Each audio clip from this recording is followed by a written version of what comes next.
పార్వతీపుత్రుని ఆరాధనలో అంతరార్థం ఏమిటి అంటే వినాయకుడు బృహస్పతి అవతారమని చెప్తారు. సాక్షాత్తు శ్రీమన్నారాయణుడు తన చెల్లెలైన పార్వతికి కొడుకుగా పుట్టమని కోరుకుంటే అలా వినాయకుడు అవతరించాడంట. అందుకే శుక్లాం భరధరం విష్ణుం శశివర్ణం అనే శ్లోకంలో తెల్లని వస్త్రాలు ధరించిన విష్ణువు అని అర్థం కూడా వస్తోంది. ఈ వినాయక చవితి వర్షాకాలంలో నదుల్లో చెరువుల్లో కొత్త నీరు వచ్చి చేరుతుంది కదా. ఆ నీటిని కాపాడుకోవడానికి అప్పట్లో ఆ నీటి వనరులను పాత మట్టిని తీసి, అంటే పూడిక తీయడం అనేవారు. ఆ మట్టిని తీసి గణపతి రూపాన్ని చేసి దానికి సున్నం పూసి మన ఈ పత్రాలతో పూజలు చేసి పసుపు కుంకుమ గంధం అక్షింతలన్నీ కలిపి ఈ పూజాపత్రతో గణపతి ప్రతిమను సహా నీటిలో పూజ అయిన తర్వాత గణపతి ప్రతిమను మళ్ళీ అదే నీటిలో కలుపుతాం. ఈ మూలికల వల్ల వాటిలో ఔషధ గుణాలన్నీ నీటిలో చేరి కొత్త నీరు శుద్ధి అవుతుంది. వినాయకుడు చేసిన సున్నము నీరు ఈ సున్నము పూత కఠిన జలాన్ని కూడా శుద్ధ జలంగా మారుస్తోంది. Hot water change to soft water అన్నమాట. ఇది విజ్ఞాన శాస్త్రానికి సంబంధించిన విషయం.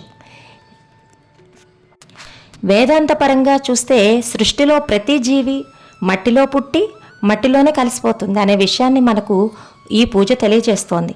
మట్టిలో పంటలు పండించి ప్రజలు ఆ మట్టిలో విగ్రహం చేసి పూజించటం అంటే ఆ మట్టికి చేసే వందనం అన్నమాట. వినాయకుని రూపం చూస్తే ఆయనకు ఉన్న పెద్ద చెవులు మనకి ఎక్కువగా వినాలి, తక్కువ మాట్లాడాలి అనే విషయాన్ని కూడా తెలియజేస్తున్నాయి. ఏనుగు ముఖము అంటే సంపదలకు చిహ్నం, అంటే లక్ష్మీదేవి యొక్క గుర్తు.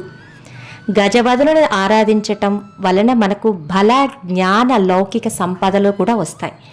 ఈ సృష్టిలో విద్యలు భూమి నుండే ఆవిర్భవించాయి. ఆ భూమిని వినాయకునిగా భావించడం, ఆ గణేశుడు విద్యలకు అధిపతిగా భావిస్తాం. అందుకే విద్యార్థులు వినాయక చవితి రోజున తమ పుస్తకాలు ఆయన పూజలో పెట్టి పసుపుతో ఓంకారాన్ని మొదటి పేజీపై రాయటం జరుగుతుంది.